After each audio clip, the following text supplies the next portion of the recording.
Hi, everyone, and welcome to the show. I'm delighted today to be asking the question of who is the real leader in Europe. Thanks to everyone that's joining and following and watching. Please feel free to drop your comments as we go through this discussion into wherever you're watching. We're streaming live on YouTube, on Twitter, and on LinkedIn as well. But you can also drop your comments in after the fact if you're watching a bit later on. And also, please subscribe to the YouTube channel as well. I'm doing these streams probably weekly now, where I'll look at different topics, addressing European Union issues, EU politics, more broadly European politics, and with a bent on sort of looking at international relations. And that's really why today I've decided to ask this question: who's the real leader in Europe? And to that end, I'm going to show you the four sort of contenders that I would suggest maybe are up there for speaking for Europe as a whole. And one of them, actually, I was thinking about centering this as a sort of bellwether discussion around Ursula von der Leyen, the European Commission president, and how her leadership in Brussels has been going, but also Olaf Scholz, who is the German Chancellor. He's been a very, very different entity to his predecessor, Angela Merkel, who was widely called the Queen of Europe. So we'll analyze his role a little bit in Europe's leadership. Also, Charles Michel, the European Council President, he sort of chairs the meeting of all 27 EU leaders. It broadly has been considered that he's sort of fallen in the shadow of Ursula von der Leyen, I would argue. And then last but not least, the French President, Emmanuel Macron. Now, the reason really why I thought to ask this question is because there's been a lot going on over the last week, and it all really relates to a visit by European Commission President Ursula von der Leyen and the French President Emmanuel Macron to Beijing. They were treated in two sort of separate ways, it's widely been reported. Macron's was a state visit. He took a load of business leaders, signed up a load of deals, and then Ursula von der Leyen was left being much more critical, talking about decoupling the relationship, the trade relationship between China, not decoupling it, sorry, but de-risking the trade relationship between China and the European Union. The EU is really, really heavily reliant on a lot of, especially raw materials and things like lithium, which is used in batteries. It's 97% reliant on the imports from China. And that's really important in batteries, which are used in the green transition. So trying to make Europe's economies greener. That's a fundamental, policy of the European Union, but it's reliant on people outside. Now, after Macron came back from that trip, on the way back, he was reported by a number of different media outlets as saying as well that Europe shouldn't be followers of America, that we should stride our own path, and that we should, not just blindly follow America or be reliant on China. And those comments caused a ruckus on the other side of the Atlantic. The American Senator Marco Rubio, the Republican, saying that, okay, if they don't want to follow us on the Taiwan issue, that was what the comments were related to, China's position on Taiwan, which is a breakaway country which China wants to sort of retake into its sphere of power, then, the Americans should maybe leave the Europeans to deal with Ukraine on their own. Big geopolitical questions, a lot to try and go through. And I'm delighted that on the show today, I'm going to have some people that are following all of this super, super closely. One of them is Jennifer Rankin from The Guardian, the Brussels-based correspondent for them. She wrote a really interesting piece on von der Leyen's tenure of the European Commission. I'll also speak to Matina Stevis-Gridneff, who's New York Times bureau chief, Brussels bureau chief for them. And she's got some interesting insights on that sort of power balance here in Brussels and how it affects everyone outside as well. We'll speak to Ray Suarez. He's an independent journalist in America to get the American perspective. Dave Keating, who's a Brussels-based news correspondent, mainly seen on TV for France 24. Lisa Louis in Paris is going to join the show. We've got a lot of people coming on. She is an independent Paris-based journalist. She can explain a little bit about how all of the stuff around Macron has been going down in France, considering the huge domestic political pressure he's under at the moment. We'll speak to Darren McCaffrey, who's in the UK, former Euronews political editor, works for GB News now, and he can give us a little bit of insight into exactly, what's happened, because von der Leyen especially has seemed to get on very well with the new British Prime Minister Rishi Sunak. We'll get a bit of analysis on that. And Weihau Chen, who writes for the state-controlled Chinese newspaper, the China Daily. I think it's really important to listen to the Chinese perspective on that. And so it will be interesting to hear what he has to say. But without further ado, I'm really, really delighted to bring in Jennifer Rankin, who is the Guardian's correspondent here in Brussels. Thanks so much for being with us, being with me today, Jennifer. I really, really appreciate it. Great to join you. Thanks for having me. Yeah, you wrote that piece about von der Leyen and her. I wonder if you can just give me an idea of what you think she's been like as a European Commission president. So Ursula von der Leyen, European Commission president now since 2019, the first female president of the Commission as well, I think is a very interesting figure, and she's taken a very interesting approach to handling the Commission, which is this really unusual organization by international standards. It's more than a civil service, but it's less than a government. So it's a civil service with a political leadership, and she is in charge of it, effectively enforcing laws for 450 million Europeans.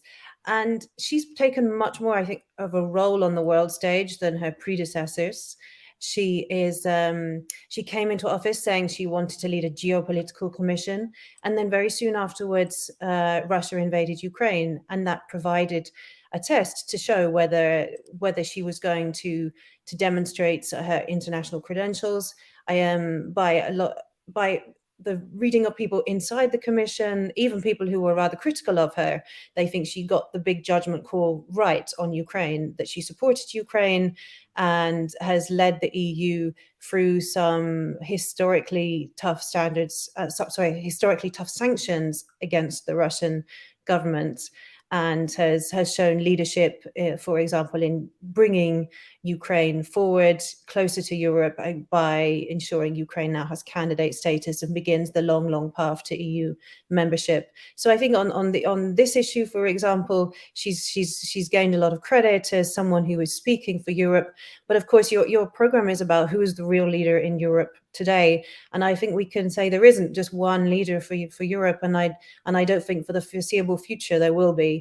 Not when you have 27 heads of state and government with very clear ideas, very clear agendas on what they want to do and where they want to position Europe in the world. So I don't think von der Leyen is going to speak for Europe, certainly. She'd certainly like to, though, wouldn't she? I mean, with Merkel was considered the Queen of Europe, the former German Chancellor. Do you think von der Leyen sort of wants that role? Do you think that's what she's gunning for as Commission President? I think she certainly wants to be a player on the international stage, as does Charles Michel at the European Council. And I think you can see that she's successfully forged a better relationship with the US president, although you can also say, well, maybe that's not very hard, given that the previous US president, Donald Trump, to put it mildly, wasn't, of course, interested in having a good relationship with the European Union, which was an organization, a grouping that he regarded with contempt. So I think clearly von der Leyen wants to play a role on the world stage. But she's not alone in that, and I think there are some of Macron's visits to Beijing with her showed some clear differences in how she approaches China policy and how he approaches China policy, and you'll find other views again among different member states. So I think the EU for the foreseeable future is going to struggle to have a common line on lots of big foreign policy questions, and perhaps the biggest one of all at the moment on China. What's your read on the China trip? Did Macron sort of shun her, take the limelight, and then make those comments about not following America on Taiwan? What's your understanding of what's happened in this last week? Because he doubled down on those comments as well. He's sort of said, no, I stick by that. Europe needs to sort of speak for itself. Well, I mean, to some extent, a lot of what he said was very much what he's been saying for several years since he made that speech at the Sorbonne what Europe should be and how Europe should be independent, should be sovereign in the world, should be independent economically and not beholden to others strategically. But yeah, of course, on Taiwan were controversial because they suggested that Europe was not going to be there to support Taiwan in the event of a Chinese invasion, and that caused a lot of anxiety on both sides of the Atlantic. But I think to some extent it's Macron being Macron. He was almost speaking off the cuff, I had the impression. And then when you look at what the French official position is, what the French ambassador to Washington was saying, they seem to take a much more sort of conventional European line. I think that by saying we're not equidistant between the US and China, the US is our ally. Of course, we share democratic standards. And certainly not being as not sort of leaving Taiwan hanging out to dry as Macron appeared to do in his interview. So I think it was another example of where he's speaking in this very sort of almost like a sort of think tanky way about how he sees the world without weighing every word, and how those words will be read by all his counterparts in Europe and by people elsewhere. Do you think that's a huge issue for the EU when you've got a second-term French president like that can make those kind of comments? And also, do you think this Taiwan issue is now going to be a huge geopolitical issue, or is this just washing over because of the recent visit of the Taiwanese president to California and the European visit? Do you know what I mean? Is this going to be the thing that we're talking about in the coming 6 months? Well, I think China's future development and China's increasing descent into authoritarianism and human rights abuses is going to be a really dominant issue, of course, for the whole world for a long time to come, and that's going to be a big issue for Europe as well, and Taiwan specifically, its status. As well, and I'm sure that the Chinese are watching what is happening in Ukraine to see how that might affect their own foreign policy choices in future. So inevitably, it's a big issue for Europe, and I think there'll be we're going to continue to see different views from different European capitals, including today from, for example, the German foreign minister, who is also on her way to or in Beijing. And now apparently feels her task is more complicated by having to, define what is the German position following what Macron has said in the last few days.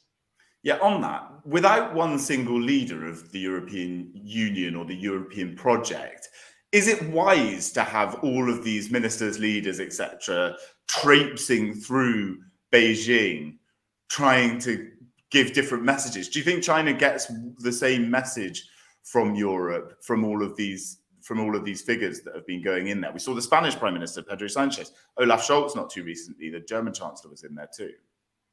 I suppose for any foreign government, especially an authoritarian one, there will always be a desire to divide and rule, to emphasize, to accentuate the splits that they find within the EU. And clearly it would make a lot of sense if the EU could find one voice to speak with on the world stage, but it's very difficult to see how that's going to happen in reality when each member state comes to the European Union with its own very different history and sometimes often different views on the world. So I think this is not going to be an issue that can be easily sort of ironed away through having lots of declarations. On the war in Ukraine, you can see actually a lot of unity, unity to the extent that has surprised even EU officials. But I think that's not necessarily going to carry over to every foreign policy question when you have governments in the EU as diverse as Belgium and Hungary, to pick an example. Yeah. Jennifer, thanks so much for joining the show today. I really appreciate it. Okay, thank you. See you soon. Take it steady. Thank you. So as Jennifer was saying, there's a real complexity around the leadership now of and the messaging that Europe is putting out. And the bigger the issues go, I would argue, so these huge trade issues with China, which is a massive trading partner for the European Union, obviously, the more complicated it gets when more people are talking about it. And this is a fundamental problem of EU politics. I spoke to Matina Stevis-Gridneff, who's the New York Times Brussels bureau chief. I spoke to her yesterday, touched on some of these issues, touched on von der Leyen's leadership as well. Take a look at what she had to say. Gridneff, and I'm the Brussels bureau chief for the New York Times. So the point in this is to ask the question of who is the real leader in Europe? Who is making the decisions? What's your view on this? How the structures of leadership between national leadership and EU leadership are functioning with each other at the moment? There's an inherent tension in the way the organization is set up between individual governments in the member states who want to retain executive power and the bureaucracy sitting here in Brussels who believe they are sort of enlightened and should be empowered to make more and more decisions, generate more laws, and create more policy direction for the whole bloc.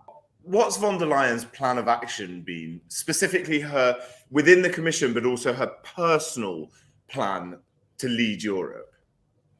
Well, it's a big question. I think von der Leyen has shown that she saw opportunity to present herself as the leader of Europe, and she took that opportunity with both hands and ran with it, both during the crisis around the pandemic and during the war in Ukraine, where she became the leader of choice, in particular for the United States, when it came to sanctions, negotiations, and so on. What she does next is really a mystery and talk of the town here in Brussels as we kind of near the 1 year mark to the election and the change of the mandate. Will she stay on as European Commission president to consolidate her power, besides it's a very powerful role, or will she seek a new challenge? And what do the member states think about any future plans that she may have?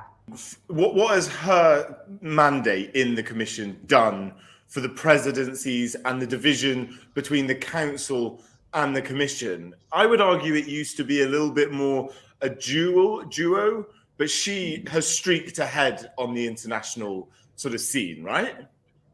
Yeah, she clearly has, and she's placed the European Commission and herself, her face, at the forefront of EU power. Charles Michel, I think, at the European Council has not been so successful at doing that. I would argue that that's a corollary of personality and the ability to parlay whatever great thoughts or great skills one might have just project them onto the global stage. I think Charles Michel has not been able to do that as deftly as Ursula von der Leyen has. And we can imagine that a different leader in the European Council might have had a different sort of reception. One remembers Donald Tusk, who was actually considered quite a heavyweight in international politics. So it's not inevitable that the European Commission president sort of trumps the European Council president. It's also not inevitable that a future European Commission president will enjoy that level of prominence and success and visibility as Ursula von der Leyen has. This is it. Is European politics just driven by the personalities in the positions rather than the positions themselves? I think that the design of the power structure of the European Union is an open project. And because of that, I do think that personality plays a huge role. There's also a question of the manpower the leaders have behind them. Ursula von der Leyen, at the end of the day, leads, thousands and thousands of bureaucrats and civil servants, experts in various fields. And she has a lot of people who feed her with ideas, with policy proposals, and so on. So what we've seen is a president of the European Commission who's been able to lean into that and really stretch the legal limits of her mandate to make herself really prominent and place herself at the center of European policymaking. Not everyone's been able to do that. And of course, von der Leyen has done that at some cost. Greater power, greater prominence brings more scrutiny, higher expectations, and it's no secret in Brussels that other commissioners are not happy with the way she's handled things, and there have been missteps as well for which she is being scrutinized and criticized. Yeah, can you talk me through her leadership style within the European Commission? I mean, people outside of Brussels, I think, find this hard to understand how difficult it is for a Commission president to keep, especially the senior members of their Commission college, as it's called, so the 26 other commissioners. What's her leadership style been within the Commission, according to your understanding? Well, I think she definitely enjoys loyalty from some members of that college. You know, the 26 people around her who are sent to Brussels by their national governments. They're not all setting the world on fire. They're not all hugely ambitious politicians. Some of them didn't do very well at home or were rewarded for a long career back home by, you know, coming here to Brussels to have a kind of cushy job. But there are some people in that college who are on the younger side and are very ambitious, both on the European stage and potentially back home. And they would like some of that limelight. They would like to be front and center, at least for, you know, their 15 minutes every few months, to present their own policies, to get space in the newspapers and get airtime on television, and to be able to use their time as European commissioners to build their brand and build their support. And those people are not getting that time because von der Leyen is really a one-woman band. She is considered quite a micromanager, but she also takes the credit for a lot of the policies that come out of the Commission, as I said earlier, together with the scrutiny and the criticism. So I think that's something that commissioners or some commissioners bemoan. I think the other sort of obvious criticism or observation from the perspective of a journalist covering the European Commission is that von der Leyen is extremely controlled in terms of her messaging. She does not do a lot of interviews. Interviews that she does do are quite narrow. They're very tightly controlled. She comes across as extremely disciplined, but to a certain degree, sort of a bit inauthentic. There's no real rapport with the general public, either whether that's mediated through journalists or more directly. And so she's someone who, for example, would be highly unlikely to spontaneously respond to press questions. We don't see a lot of her. And she doesn't really go off message. You never really get a sense that you're talking to her or that you're understanding her thought process and so on. Everything she says, her presence is always quite closely choreographed. And that's not always a good thing. Yeah, talk me through then this trip with Macron. You talked about choreography. There's been a lot of sort of dissection of what happened between the two of them, where they were on this trip together. He sort of took her along after the European Council summit. Where do you see the rapport between those two? What's your assessment of how that shook down? Yeah, well, it's interesting you bring up the Beijing question, because in fact, I think the Beijing situation is a time where her discipline and her kind of command of herself, what she says and how she conducts herself, actually was very handy, because it was in sharp contrast to Macron, who has none of those characteristics. He speaks his mind. Some of what he says is a bit undigested. He then goes back and sort of sends off his minions to tell journalists that they've misunderstood. And the real problem, the real heart of misunderstanding Macron apparently is that, very few of us speak sufficiently good French to understand him or to follow him. So you really saw the contrast. At the same time, it is an open question whether von der Leyen should have gone at all. The optics were not good. I think, European Commission officials have insisted that hers was not a state visit. And so it was a shorter, high-level working visit. She did not expect the same pomp and circumstance, the same lavishness with which Macron was received. She also had a much tougher message than Macron. So it sort of felt quite austere and it didn't feel warm. This was in just sharp contrast to Macron showing up with a big entourage, staying much longer, being really received very warmly by Beijing, and then saying some things that China really liked to hear. And so the contrast was quite stark. But this is it. I mean, there was lots of talk about the sort of good cop, bad cop role where Macron would do all the nice stuff and she'd do all the hard work. And a lot of people were saying she was kind of humiliated on that trip to Beijing. She was sidelined, etc. But does that bad cop role that she was given not maybe make her look stronger and more powerful, and that she really, I mean, she talked about the plight of the human rights situation in Xinjiang, which many leaders have been unable to do when they stand on Chinese soil. Well, I mean, quite to the point. However, people will always react differently to the optics of high politics. And I would make the case that actually she came across as disciplined, as having the courage to do a pretty unpleasant job, which is to go to one of the world's biggest centers of power. And after making a fairly critical landmark speech on EU-China relations the week prior, and was able to carry on with her message. She got nothing out of the visit. She got no commitment by President Xi that he would call President Zelensky of Ukraine in this alleged emerging bid by China to mediate the war. And then she went home. And so she did not come across as obsequious. She didn't come across as currying Chinese favor. She came across as someone who went there to do a job, did it, wasn't very successful, but she did it with discipline and came home. I don't think that paints her in a bad light.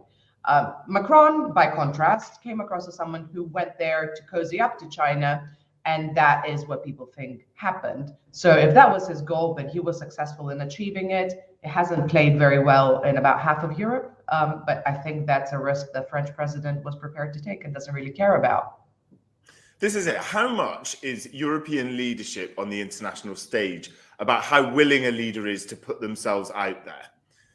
Is that your sense as well, that Macron just can make big sweeping statements, get in all the headlines, and make himself look like the leader of Europe? Well, look, listen, Macron also had his people censor the interview he gave to Politico and Les Echos. So let's not overstate how prepared he is to take risks. I can take risks and then have people who work for me, redact what I said and cut out the toughest stuff. But he certainly is someone who is very confident that he's right. He's confident in his intellectual ability to put out a vision onto the world. And he has sparked a big debate with those interviews that he gave to Politico and Les Echos. And that debate, I think, we can focus on Macron, but it's also touched on something fundamental, which is that Europe doesn't have a China policy. A huge thanks to Matina there. Sorry, I had my mic muted, for her contributions. Really interesting, this idea of sort of personality politics and sort of how that works in the European Union. And Macron being such a sort of bombastic international figure gets a lot of attention. And I'm going to bring in Ray Suarez now, who hosts the On Shifting Ground show and follows European politics extensively from an American perspective as well. Hey, Ray, how are you doing? Great to see you. Great to see you, Jack. Yeah, thanks for joining. I just wanted to ask you, these comments that Macron made on Taiwan, we saw Senator Rubio, the Republican in Florida, be pretty critical about what he was saying and saying we should leave Europe to fight Ukraine on their own if Europe won't back America on the Taiwan issue. What else is going on around this? Who's seen, how does Macron get received in America? Well, Macron is someone who pops in and out of the news because depending on the day, we have contentious, knives-out domestic politics right now, a highly polarized society, and Americans are only occasionally following European politics closely. And certainly when a little daylight shows up between the stated policy of a major European leader and the stated policy of the United States, that's one of those few times where what a foreign president says will break through. So when there's big breaking news, when there's a meeting with an American president, sure, but otherwise, European leaders make an impression only from time to time. This is it, though. Do you think Macron makes those statements in order to chase attention in America? Well, not to chase attention in America as much as to remind Washington that Europe is its own pole of world influence and has its own ideas about the world rather than being an American vassal. I think it's been important not only for Macron, but for generations of French leaders to make that point. France stayed out of the unified command of NATO for decades for much that same reason, has its own independently commanded nuclear force for decades for that same reason. The force de frappe, you don't hear about it much these days, but it was a contentious issue when other French presidents would visit Washington. So of all European powers, it's certainly perceived in Washington that France has the most interest in reminding Washington that France and other European bodies make their own way in the world. Yeah, turning to Ursula von der Leyen, the European Commission president, they're putting out, the Commission on behalf of the European Union is putting out sort of plans to deal with this Inflation Reduction Act, which is this American, bill, which is basically to try and, it's very much of the Trumpian America First policy, right? That like make sure that America is producing American, and the Europeans are trying to do that as well. How does von der Leyen get perceived by American politicians? I'm sure that the general public of America have no idea who she is, but the politicians that are aware of her, the president, the White House, the senators, etc., what's the perception in America of her? Well, in that very narrow audience, they're waiting to see what Europe comes up with. Recall that this policy was very much speaking to domestic politics in the United States, where it's felt that offshoring, that globe-straddling supply lines haven't treated America very well. During the pandemic, when shipping was messed up, when stuff had trouble getting from one part of the world to another, this world that had evolved of products from 20 different countries going into a single produced item in the United States, it worked great for a long time, and it gave Americans cheap consumer items. But when that system broke down, there was a lot of complaints. There was a lot of feeling of, what's this all about? And then Americans began to be aware that there were certain key components of various goods. Things as simple as a toaster or a microwave oven, things as complicated as international tracking systems and telecommunications equipment that were largely overseas sourced. And there was a feeling that that had to be stopped, and Joe Biden was responding to that moment. Now, obviously, when Joe Biden, who's been at this a long time, comes up with a policy like that, he knows he's not only going to get pushback from Xi Jinping, who was certainly one of the intended recipients of that policy, but also the South Korean president, the EU trade and economic policy bodies, and individual heads of government. And, America's sort of bracing for what comes next. A trade war is something nobody wants, a sort of race to the bottom, but there are few countries in the world that are in any shape to win a trade war. Ray, thank you so much for joining the show today. I really appreciate your time. It's great to speak to you, mate. Great to see you. See you soon. Thanks so much. Okay, so really interesting. This is it. The history of these things can't be ignored. And I'm going to bring in Lisa Louis now, who is a correspondent, an independent correspondent in Paris. Lisa, great to see you. Thanks so much for joining on the show today. Hello, thank you for having me. Yeah, it's awesome to see you. Listen, tell me, Macron's caused a massive ruckus. There's no question about that. What is it getting much play in France right now, or are the domestic issues? He's got huge pension reform protests going on. Are they following what he's doing with China and that trip that he went to Beijing on alongside von der Leyen? I think Macron, he would like that people, are really following his international agenda, but I don't think that's the case. There's a huge demonstration going on in Paris as we speak, and also across the country, against this very controversial pension reform that he's put on the table and that people are against. And tomorrow we will have a decision by the Constitutional Council here in France to decide if that law, the draft law, is constitutional or not. So the mind of the French is really focused on what's happening in France. Mind you, Emmanuel Macron would like them to get a bit distracted and to look at international issues or other topics, so to say. I've just seen that he is planning a visit to the Notre Dame construction site tomorrow morning, which is a very peculiar timing, given that there is this decision upcoming tomorrow. So you can tell that he's doing what he can to actually have people look the other way, at least not at the pension reform. But I don't really think that obviously it made headlines here, obviously as everywhere. But do you think that's why do you think that's why he went to China? Do you think that's why he made those Taiwan comments? Because he could just cause a massive international, because there's been a ton of our fellow colleagues have been sort of in Paris reporting on all those reform issues, reporting on all the protests and the rubbish on the streets of Paris and everything. Do you think it's like politically savvy of him? Is that why he did it? Well, this trip was planned beforehand, so he was going to go anyway. And then I always feel that Emmanuel Macron, he kind of makes up his mind at the last minute what he's actually going to say. He's got this very disruptive style. He wants to break things up a bit, shake things up a bit.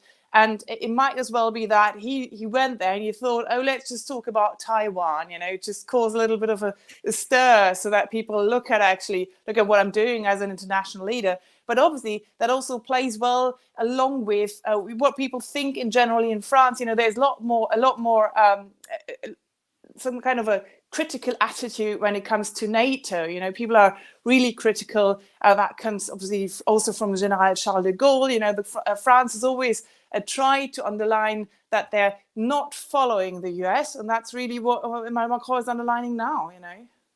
What's your analysis on Macron's relationship with von der Leyen? He took her over there to Beijing. He announced that at the end of a European Council summit in Brussels. He announced in his press conference, and Ursula von der Leyen is going to come along with me, and then sort of left her on the sort of side without the state visit pomp and ceremony.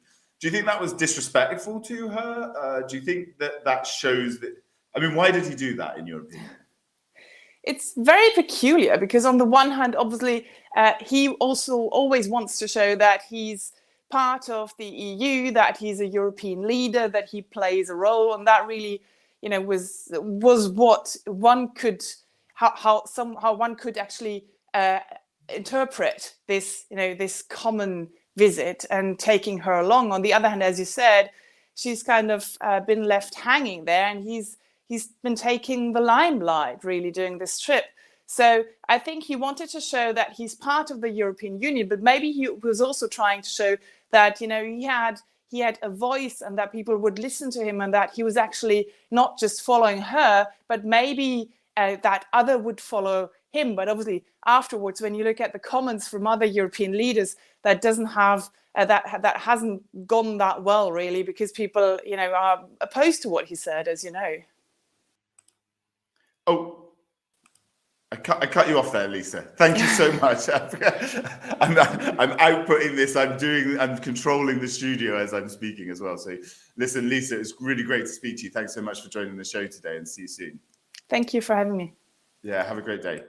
I'm now going to bring in two people. I'm going to bring in Dave Keating and Darren McCaffrey, who are both here. Dave's a Brussels-based correspondent, works for France 24, writes for a lot of other people. Hey, Dave. Hey, glad to be here. Also a good friend of mine, as is Darren McCaffrey, who I think probably you're in Ireland right now, are you, Darren? I am indeed in Dublin, covering President Biden's visits to Dublin. Yeah, super interesting. It's really interesting, that aspect of it as well, that sort of Biden's over there doing his thing in Ireland for the Good Friday Agreement stuff. But I want to talk to you about the British leadership's view on Ursula von der Leyen and European leadership post-Brexit. I would argue Rishi Sunak's kind of got the measure of von der Leyen, and we saw that with the renegotiation of the Irish border issue. Do you agree? So I think, first of all, we have to remember that Ursula von der Leyen is essentially an Anglophile. She spent an awful lot of time here in her younger years in London, in England. She's someone who obviously speaks incredibly good English and likes the UK a lot. And then you add to that, Jack, the fact that she's quite similar to Rishi Sunak. She's part of, if you like, the of European elite to Stanford together. No, not at the same time, but they went into that university together, got an appreciation for California.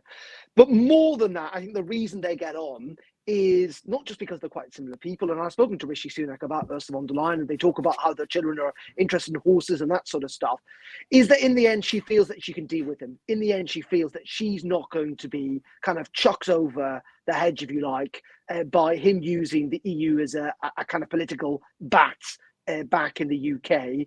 And that is why she was able to reach that deal with Rishi Sunak, why she wasn't able to reach it with, more particularly, Boris Johnson. Yeah, it's really interesting. Dave, do you think von der Leyen's got that stuff? I mean, she's painting herself as this queen of Europe. She's certainly the most powerful of the EU presidents, and a streak ahead from Charles Michel in this mandate. I think you'd agree, would you? Yeah, for sure. I mean, Forbes called her in December the most powerful woman in the world. I think I'd probably agree. I can't think of a woman in the world who is more powerful than Ursula von der Leyen, with the departure of Angela Merkel, of course. But it's interesting, her relationship with Charles Michel, you were talking about it a bit earlier, is notoriously rocky. I think before 2009, there wouldn't have been someone in the EU who could have possibly been seen to be the president any more than the Commission president, right? But in 2009, they created this position of president of the European Council. Before that, that was still controlled by the rotating presidency. So it would be a different country every 6 months that was the president of the council. And ever since then, there's been this inherent conflict, because when they created that position, they were actually talking about some big names to be the first holder. Tony Blair was in the mix. I think probably were it not for the Iraq War, we would have had a first EU president, Tony Blair. And if they had had a very strong person in that role at first, I think today we would be talking about that position being the president of the EU. But they didn't do that. They appointed Herman Van Rompuy, Belgian prime minister, not exactly a heavy hitter, not charismatic to say the least. And he was really more of a backroom coordinator, and that set the expectations for that role. And that's kind of where we've been up till now. The issue with Charles Michel, the current office holder, another former Belgian prime minister, is he has about the same charisma and aptitude, but also a high level of self-delusion. He really thinks he's a much stronger leader than he is. He has ambitions that probably stretch far beyond his abilities as a politician, and he's, to put it bluntly, not very well respected in this town, whereas Ursula von der Leyen is. And so I think it's clear, if you're looking at the two of them, who is the more respected, who is viewed as more of the leader of Europe, it's undoubtedly von der Leyen, to Charles Michel's great discontent, I think. That doesn't necessarily, however, make her be seen as the leader of Europe throughout the world. Yeah, really interesting. I'm going to stay there, guys. I've actually got a video I want to bring up of a 2017 speech by the former Commission President, Jean-Claude Juncker. I'm just going to play it. It's in French, but I've subtitled it. So I hope we'll be able to... Gagnerait en force si nous pouvions fusionner les présidences du Conseil européen et de la Commission européenne. He's talking about merging the presidencies. Cette proposition ne vise en rien mon excellent ami Donald, avec qui je collabore harmonieusement et en intimité de complicité depuis le début de notre mandat. Cette proposition ne vise ni Donald ni moi-même. Le paysage européen serait tout simplement plus lisible, plus compréhensible si le navire européen était piloté par un seul capitaine. Le fait d'avoir un seul président reflèterait mieux la véritable nature de notre Union européenne, à la fois comme union des États et comme union des citoyens. Darren, do you reckon that the Brits post-Brexit are actually enjoying having that figure of von der Leyen, that sort of one figure? I mean, Juncker was widely sort of mocked and sort of, joked about in the UK, but von der Leyen doesn't get that treatment. She's taken much more seriously, right? Without a shadow of a doubt, and I think there was a recognition in the EU that they needed a slightly more professional figure. We saw with Jean-Claude Juncker, as charismatic as he was. What I would kind of take on with you guys, though, is this sense that Ursula von der Leyen is a more powerful figure than she is. Let's remember, she's in this post because Emmanuel Macron wanted her there, and that was kind of the compromise with Angela Merkel. At the end of the day, she is still effectively just the head of the civil service, and when things get tough, the EU's power quite quickly dissipates. It is still a collection of nation states. There is no doubt that this Windsor framework would not have happened without Dublin's consent. Dublin were massively engaged in this. We talk about this, how this is a deal fundamentally between Rishi Sunak, the British government, and the EU. In the end, actually, it's more fundamentally a deal between the Irish government and the British government through the prism of the European Union. And the same could be said, we saw this throughout the pandemic. I mean, the EU used to bleat on all the time about its rules and regulations, which routinely got chucked out of the window. So Ursula von der Leyen, yes, I agree, is a respected figure in Brussels. Is she a powerful figurehead than someone who actually wields proper political power? Yeah, I know Dave's going to want to respond to that. If I know Dave Keating, he's going to have something he wants to say. No, I mean, listen, I would very much disagree with that. The Commission President is not just the head of a civil service. As Jennifer said at the beginning of this video interview, the Commission is more than a civil service, but less than a government. But, any prime minister is also the head of a civil service. The civil service executes the wishes of a prime minister, whoever the government is. The difference with the Commission President is that under the treaties, the Commission is supposed to implement the wishes of the European Council. So essentially, the EU prime ministers and presidents are supposed to task the Commission with doing something. However, that is a very, very vague instruction. So I don't think it's right to say that the council is the executive and the commission is just a civil service. The commission is the EU executive, and the commission president position can easily become an EU leader, a president of Europe, depending on who holds the position. The issue is over the past 20 years, we've had not very talented or ambitious commission presidents, to put it bluntly. I think Ursula von der Leyen can be said to be certainly the best commission president since Delors in the early 90s, and probably the best communicator that there's ever been for a commission president. However, that is kind of damning with faint praise. We had a string of not very ambitious commission presidents for a while. We had 2 terms of Jose Manuel Barroso, who really just faded into the background as a forgettable figure. And, I think Jose Manuel Barroso was content to be just the leader of a civil service. Von der Leyen is not that. Von der Leyen is, I think, probably the most recognized EU Commission president that there has ever been. And she is treated as an interlocutor when she goes to the UK and meets with Rishi Sunak. She's not treated as the head of a civil service. She's treated as a counterpart with which you would negotiate. But there is always going to be that tricky thing there, because as Juncker was just saying in that clip, he wants to see those 2 positions merged. I would actually disagree with that. I don't think you need to do that. All you need to do is set the expectation of what the council president is, maybe change the name. We unfortunately have the word president in a lot of the positions in the EU that's inherited from French, where a president can also mean a chairman. So we have the president of the European Parliament, when that's really more of a speaker position. And really the European Council president is more of a coordinator or a chairman. So if we just change the expectations of what the council president is, that could probably do the same job. I don't think actually it's a good idea to merge those 2 positions, because they are 2 different institutions. And the commission president, I think, would be far too busy dealing with the commission to be corralling positions in the European Council. That was the whole point of creating that position. But I do think it would serve the EU well to just make clear who is the president, who speaks at least for Brussels, for the EU institutions, even if we're not at a point yet where the EU president could be speaking for all national governments. Darren, from a UK perspective, do you think there'll be much attention put on who takes over the next role of the EU Commission and the other senior roles when the elections come sort of late spring next year? I mean, just to come back, and I don't want to turn this into an argument about the powers of the EU Commission, but I mean, politics is all about mandate, isn't it? I mean, that is why we live in democracies, because people get to vote for leaders and they've got mandates from the public. It's one of the reasons that Rishi Sunak is in the UK is slightly held back, in that he doesn't really effectively have a mandate. And that is always, as long as the process for selecting the EU Commission president is as it is. I mean, we all covered it. No one saw Ursula von der Leyen coming. This was meant to be a kind of, open and frank kind of way of selecting the Commission president. That in the end didn't happen.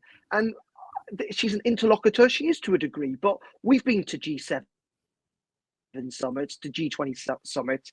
I mean, let's be honest about it. The EU leaders turn up, Charles Michel, Ursula von der Leyen, they're hangers on. We saw that in Beijing as well, earlier on this week with Xi Jinping, who wasn't really interested in the fact that Ursula von der Leyen was there.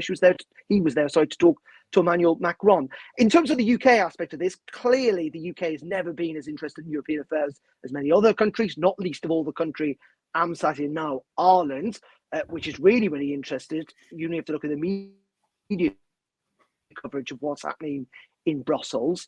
But given Brexit's happened, and that I will agree, at least on this point, that Brussels and the EU Commission President is the kind of main front person for the European Union these days, it will be notable. And I think it is notable that Ursula von der Leyen is taken a hell of a lot more seriously by the British press and the British public than, let's say, Jean-Claude Juncker was when he was Commission President. Yeah, Darren, thanks so much for joining the show today. Really appreciate it. Catch up with you soon. Thanks for joining. So Dave, to turn back to you though, maybe to turn back to the China issue. I know you'll probably still have a lot to say on what Darren was saying there. I want us to keep it focused though on this China issue as well. What was your read on that? What was your read on what happened with Macron making those Taiwan comments, making those? I mean, you know the American side of this as well, and it really rubbed up the Republicans on the other side of the Atlantic. Yeah, it sure did. I mean, I thought the reaction to what he said was much more interesting than what he said itself. And I just finished my weekly newsletter for World Politics Review, Europe Decoder, on this subject. But really, I found what Macron said was not new. He's been saying this for years, ever since his 2017 Sorbonne speech. I think two things were happening here. One was that the way the Politico write-up of that interview was structured got the attention of Washington in a way that this idea of European sovereignty has not before. So I think a lot of people in Washington just woke up to this. And for them, they were hearing this for the first time, this idea that maybe Europe doesn't want to be told what to do anymore. Then also, of course, you had the really, really bad timing of what he was saying about this idea of European sovereignty, about not taking orders from the United States, not being vassal states, being dictated to by Washington. It was specifically in reference to the China issue.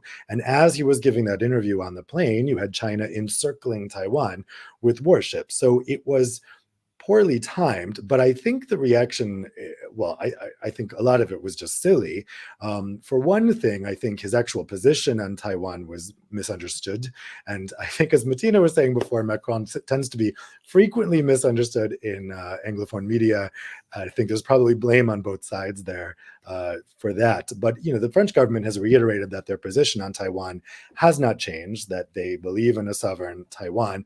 And Macron wasn't saying that Europe should stay out if China invades Taiwan, that Europe would just sit there and do nothing.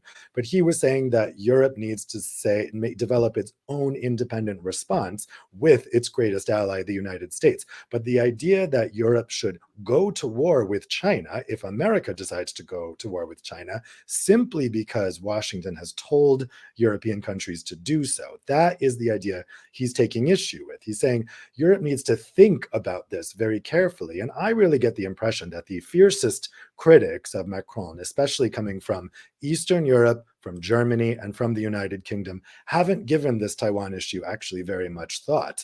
And I think especially if you talk to German politicians, they have not really engaged with this, because for them, it's simply enough to do whatever the US tells them to do.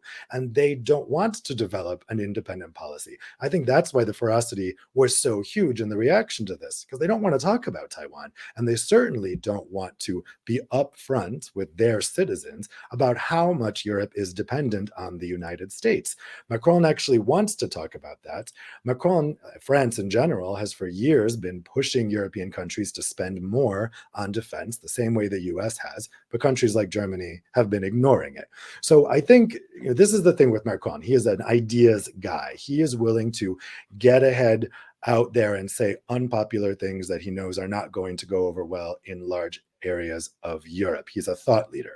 And that contrasts sharply with Ursula von der Leyen, who I would say is not really someone who's willing to say unpopular things. She's very much a communicator, and I found she's very much focused on saying the most popular thing at any time.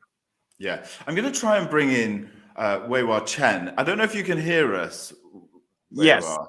Yeah. Okay. We don't have your video. That's why I haven't been able to bring you in. I didn't know if you were really there. I don't know.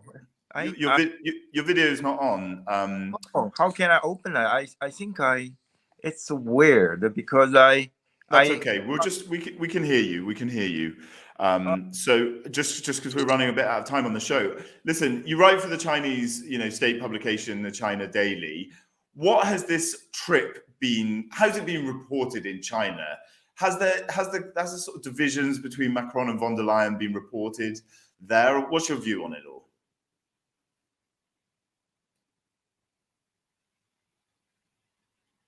Now we can't hear you if you're talking.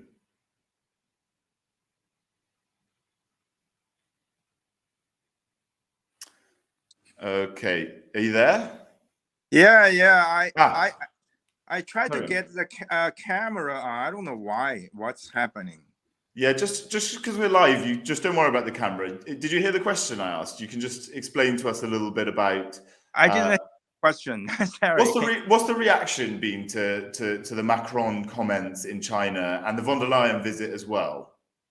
I mean, you obviously know, China is being very positive about Macron's comment. China has advised the EU for strategic autonomy all the time because what we have seen in the last few years is, U.S. has used its outside influence in Europe to coerce, I would say, Europe to, ban Huawei 5G or now restricting European chip making equipment exports to China, or even try, ban TikTok on official devices.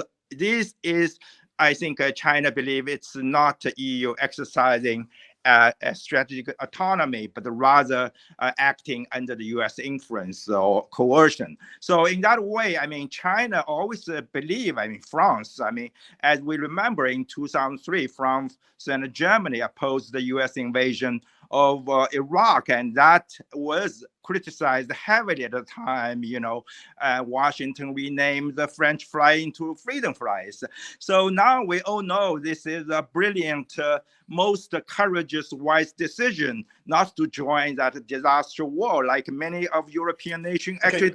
Bring it into the present day, though. Bring it into the present day, because you mentioned those issues: the chips, the materials, the trade, etc. So you basically, what Macron said plays right into the Chinese hands. Well, it's not playing into hands because you are, I think, China sees Europe as a partner all the time because we have differences over the past 40. It's just a reality. We all know we have differences. We have differences then and we have differences now. But we were able to cooperate, become each other's major trading partners. So this is a complicated relation. We can develop the cooperation while having differences. And those differences are going to remain probably forever even.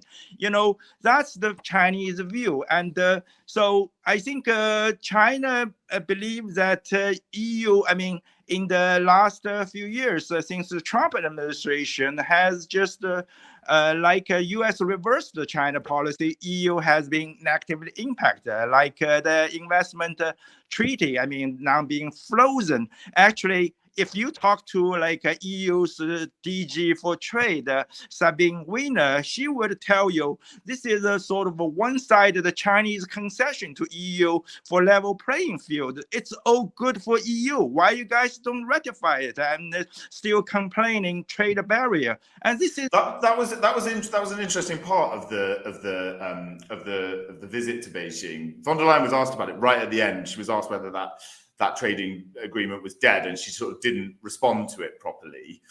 What she wanted, though, is to go there, and I think what all of the European leadership, although most of them just seem to go and sign trade deals, they want to go and, von der Leyen explicitly wanted to get Xi Jinping to phone President Zelensky of Ukraine and to get the Chinese leadership to try and promised that it wouldn't send lethal weaponry to Russia for its invasion of Ukraine, and she didn't get any of it. Why do you think that she is so, or any of the European leaders are completely unable to get any concessions out of China with relation to Ukraine? I think, there are a couple of points. I don't know what they talked behind the scene. I don't think everything was made in public now. And first, I think Europe and the US made a big mistake in the beginning, try to link the Ukraine issue with the Taiwan issue, because now that's you guys that push the China into the corner. Basically say, we're going to help you, to destroy China's ultimate reunification. It's like, why we want to do that? So, but at the same time, Europeans don't know that China has good relation with both Russia and Ukraine for the past decades, always a very close relation with Ukraine. So when you have two friends fighting each other, you have two brothers fighting each other, your first response to ask them to stop and assign blame later. That's why China has been constantly urging for de-escalation, ceasefire. But it's Russia that's fighting the war, right? It's not, Ukraine is not trying to go into any Russian territory. I agree with you that point, but I also want you, China's argument that, if you read China's 12 points, it includes addressing the legitimate security concern about everyone. That's including Russia, which is about the NATO expansion. And Russia's letter to NATO or US in the beginning included that. And we all know, you just ask Kissinger or John Mearsheimer, all the US foreign policy leader, they all pointed out this was a major issue for the Russian anger, right? We can, Europeans now talk about like this never happened, this doesn't exist. I think we have to address all the factors, not just what happened afterwards. Yeah, listen, thanks so much for joining the show today. I'm sorry we couldn't see your video, but I really appreciate you. Yeah, I don't know why. Sorry about that. No worries. See you around, man. Thank you. So, Dave, comments on what he was saying. This idea that China's sort of playing off, doesn't have the sort of that it's being shouldn't necessarily always be involved in these things in that way. Yeah, this is what makes people very nervous about what Macron is saying, and I heard this a lot in the debates over the past 4 days, that Macron is giving in to a Chinese and Russian narrative. It's clear that there's nothing that Moscow and Beijing would like more than to see a rift in the transatlantic alliance. That is clearly to their benefit. And so they have every motivation in the world from a geopolitical standpoint to say exactly what he was just saying, to say we're pushing for European strategic autonomy, be independent Europeans, stand on your own 2 feet. And of course, there are ulterior motives to that. They're not saying that just because they believe in Europe and it's great, it's because they want the alliance between Europe and America to be less strong because it threatens them. But I think for Europeans, the important thing is to say, we see what you're doing, Russia and China. We see why you're encouraging strategic autonomy. That does not mean that strategic autonomy is automatically bad just because China and Russia are encouraging it. And I think that's the point that maybe people need to keep in mind, that just because they would like to see it doesn't make it a bad idea, and it can still be done while maintaining a strong alliance with the United States, or you could even argue building a real alliance with the United States, an alliance of equals, not an unequal alliance or something that even does resemble a military protectorate. Dave, do you know what? I'm going to do one of these shows specifically on European defense structures, NATO, and I absolutely know that you will want to join that stream and come and talk, because that is right up your street. Listen, I really appreciate you joining the show today. Thanks so much for staying on so long and commenting as well. Happy to be here. Thanks, Dave. Take it steady. So I think we can leave it there. One of the things that we perhaps didn't talk too much about was Olaf Scholz and his role on this. His coalition government has massively weakened him compared to how Angela Merkel, the German chancellor before him, was able to sort of power through with a wide majority of her Christian Democrat Party in Germany, and that allowed her to lead massively in Europe. Olaf Scholz went to China himself and didn't really say too much. Signed a load of trade deals and kind of got out of there, and was really heavily criticized for it, but perhaps not as much attention as went on the Macron and von der Leyen comments. I'd just like to thank everyone that's been on the show. Super, super interesting for me. I'm really enjoying doing these streams and really enjoying the support that everyone's giving to me to try and give this extra space to a bit of EU reporting, to have some discussions. Each of these streams is a question that I leave relatively open. Please continue to drop your comments in, subscribe to the YouTube channel, share it, like it, etc., do all that kind of stuff. Massive thanks to Jennifer Rankin, Matina Stevis-Gridneff, Ray Suarez, Dave Keating, Lisa Louie, Darren McCaffrey, and Huawei Chen, who all joined today. It was really interesting for me. Next week, I'm going to do another show, and that's going to be focusing on a pretty contentious issue, which is around Ukraine and Europe's support for the fight off of Russia's invasion in Ukraine, and whether perhaps there are waning support. Perhaps there's some sense among European governments that, you know, how long can we go on this? That's not to say that they don't support Ukraine, but I think it's interesting to start analysing some of the government sort of sounds that we're hearing here in Brussels and around the European Union. Please do join us, and in order to keep updated, subscribe to the YouTube channel, as I said, and thanks so much once again to everyone who's joined and supported this show. Thanks.